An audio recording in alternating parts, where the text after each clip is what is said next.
For you to successfully prototype Arduino, you need power supply.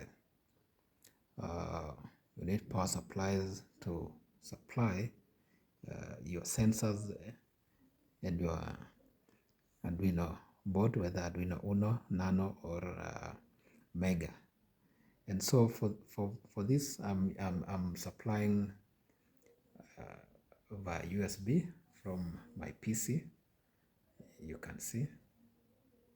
But you also need an external power supply apart from your PC, so that when you're implementing your design, you need to be independent. You don't have to carry your computer everywhere. So you have this module called the breadboard power supply module.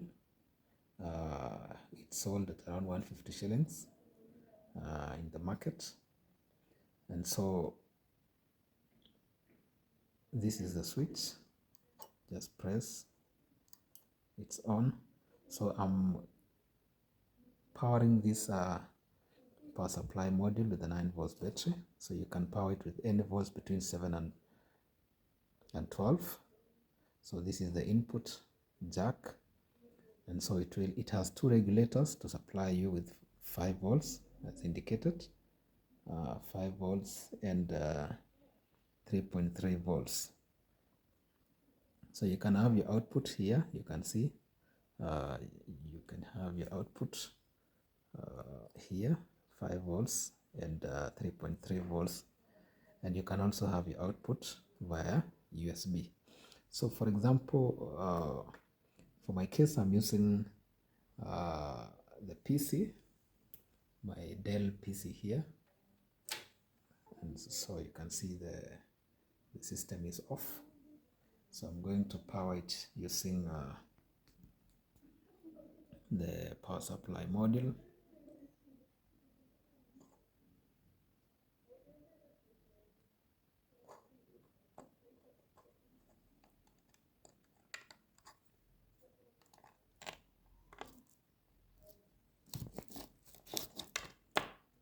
Sorry for that.